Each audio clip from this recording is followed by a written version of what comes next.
کہ اسی طرح ایمان یعنی تصدیق قلبی حین تخالط بشاشۃ القلوب، کہ جب ایمان کا انشراح اور ایمان کی بشاشت جب دلوں میں مل جل جاتی ہے، اور تو پھر لا یسخط احد، اس کو کوئی ناراض نہیں کرتا، وہ آدمی پیچھے نہیں ہٹتا۔ یعنی مقصد یہ ہے کہ جب ایمان اور ایمانی زندگی میں ایک انسان کا انشراح ہو جاتا ہے، شرح صدر ہو جاتا ہے، تو بس پھر دل مطمئن ہو جاتی ہے اور دل قرار پکڑتی ہے، پھر ادھر ادھر کا نام نہیں لیتی، ہٹنے کا نام لے لیتی۔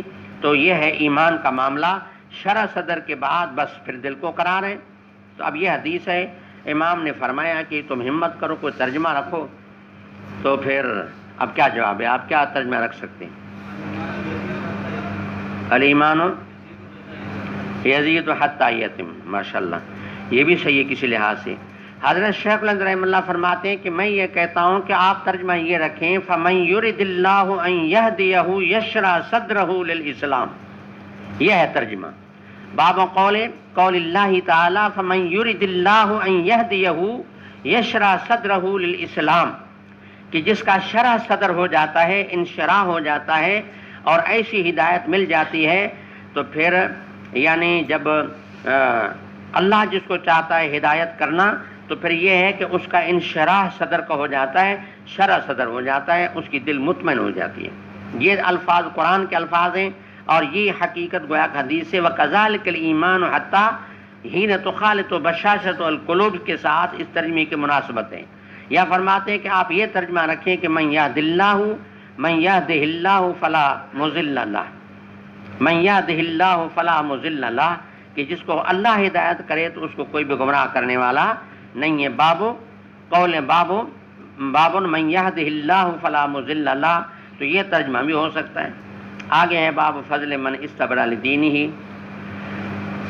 بات یہ ہے کہ اس سے پہلے ان باتوں کا ذکر آیا کہ دین کے مکملات کیا کیا ہیں اور دین کے ارکان کیا ہیں، ایمان کے مکملات کیا ہیں۔ اب بتاتے ہیں کہ ایمان کے مکملات تو ضروری ہیں، لیکن ایمان کو مشتبہات سے بچانا بھی ضروری ہے۔ من استبرأ لدینہ، کیا آدمی اپنے دین کو بچائے، تو یہ ہے ترجمہ۔ اب اس میں کتاب الایمان سے اس کی مناسبت اور جو اصل مقصد ہے اور چاروں توجیہات یہاں چلیں گی کہ بھئی آدمی کو چاہیے کہ اپنے دین کی حفاظت کرے، آدمی کو چاہیے اپنا دین بچائے۔ اب بات یہ کہ استبراء مختلف ہے، کوئی جو ہے یعنی زیادہ بچاتا ہے، کوئی کم بچاتا ہے، تو استبراء میں تفاوت ہے۔ جب استبراء میں تفاوت ہے تو دین میں تفاوت ہے، جب دین میں تفاوت ہے تو ایمان میں تفاوت ہے، تو یزید بھی ہو گیا تو ینقص بھی ہو گیا۔ اچھا، اور پھر یہ ہے حدثنا ابو نعیم قال حدثنا زکریا عن عامر قال سمعت النعمان بن بشیر رضی اللہ تعالی عنہ وعنہ یقول سمعت رسول اللہ صلی اللہ علیہ وسلم یقول الحلال بین، فرمایا حلال کا حکم واضح ہے، قرآن یا حدیث میں موجود ہے، سمجھنے میں عمل کرنے میں کوئی پریشانی نہیں۔ والحرام بین، حرام کا حکم بھی واضح ہے، لیکن کچھ چیزیں ایسی سامنے زندگی میں آ جاتی ہیں کہ مشتبہات، کہ وہ پتہ نہیں چلتا کہ وہ چیزیں یعنی حلال ہیں یا حرام ہیں۔ کسی لحاظ سے دیکھا جائے کہ وہ حلال کے لگ بھگ ہیں، کہ کچھ مناسبت ان کی حلال سے لگ رہی ہوتی ہے، پھر دیکھا جائے کہ نہیں جی یہ تو کچھ حرام سے لگ رہی ہے، ان کی تھوڑی مشابہت حرام سے ہو رہی ہے۔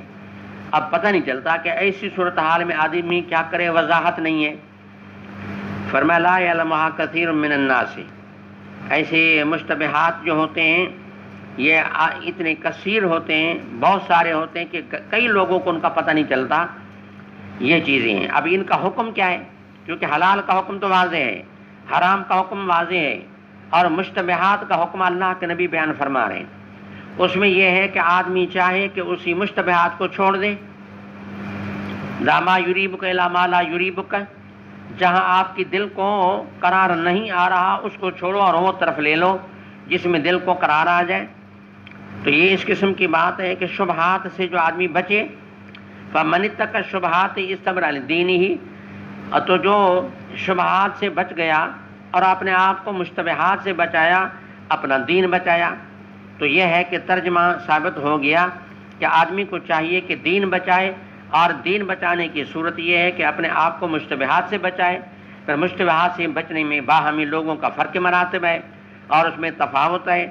جب اس میں بچنے میں تفاوت ہے تو اسبرا میں تفاوت ہے، جب اسبرا میں تفاوت ہے تو دین میں تفاوت ہے، جب دین میں تفاوت ہے ایمان میں تفاوت ہے۔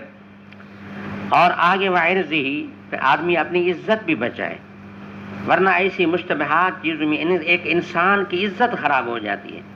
کہتا ہے وہ ایسا مولوی آدمی دور عزیز کا شاگرد، یہ کوئی ایسے کام معمولی اس قسم کے کام کر رہا ہے، آدمی کی عزت خراب ہوتی ہے۔ اچھا پھر یہ ہے آگے نبی کریم صلی اللہ علیہ وسلم نے ایک مثال فرمائی۔ ہم ہیں دیہاتی لوگ، زمینوں سے ہمارا واسطہ ہے، میں سندھی میں چوان تو زمین ہوندی آ، زمین جو ہوندو آ بنو، وہ تہاں پانجا جانور ڈھور ڈھگی بکریوں میہوں جے بنے تے چاريندو تو پوکھ اندیشو ايو بھی ہے تو متاں چک کھڑی اندر پوکھ میں ہنے، پوکھ میں چک ہندی تو بس کڑمی آیو تو ڈنڈو میہ جے متھے میں ہکڑو تواں جے متھے میں۔ پر جے بنے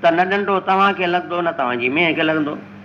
نبی کریم صلی اللہ علیہ وسلم یہ مثال بیان فرمائیے کہ محرمات اللہ کا ممنوع علاقہ ہے، خدا کا ممنوع علاقہ، جیسے ایک کاشتکار کی کھیت ہوتی ہے، اب اس کے جو ہے نا حدود ہیں، یہ کہ میں بنوں چاہوں تو اس کے حدود ہیں۔ آپ اگر یہ حدود مشتبہات ہیں، اگر آپ ان کے کناروں میں آ گئے، حدود میں اپنی نفس کو چرانے لگے تو نفس آپ کی بھینس ہے، آپ جب اس کو کناروں پہ مشتبہات میں لائیں گے، عجب نہیں کہ آپ کا نفس جو ہے اندر محرمات میں چک لگائے۔ جب محرمات میں چک لگا تو پھر ڈنڈا خدا ہی ڈنڈا آ گیا، پھر خدا کا عذاب کو ایک دعوت ہے، عجب نہیں کہ دنیا میں سزا مل جائے۔ تو فرمایا کہ من وقع فی شبہاتی، خدا کا بھی ایک نظام ہے، اللہ کا ایک ممنوع علاقہ ہے، تو محرمات خدا کا ممنوع علاقہ ہے، سرکاری ممنوع علاقہ لکھا ہوا ہوتا ہے، ممنوع علاقہ سرکار کی طرف سے، یہاں کسی کو آنے کے عام آدمی کی اجازت نہیں ہے بھائی۔ تو اللہ تعالیٰ کی بھی حکومت ہے، خدا کی بھی سرکار ہے۔ من وقع فی شبہات کرائن، تو جو آدمی شبہات میں پڑتا ہے چرواہے کی طرح ہے، یرعا حول الحما، حما ہے ممنوع علاقہ، چراگاہ کو کہتے ہیں، جو ممنوع علاقہ حاکم یا وڈیرے کا ممنوع علاقہ ہوتا ہے کہ بھئی اندر یہاں کوئی نہ ہے۔ تو اب یہ ہے کہ ممنوع علاقہ کی گرد و نواح جو اپنے مال کو چرائے گا، یوشک و قریب ہے کہ ان یواقعہا، تو پھر شبہات سے آگے محرمات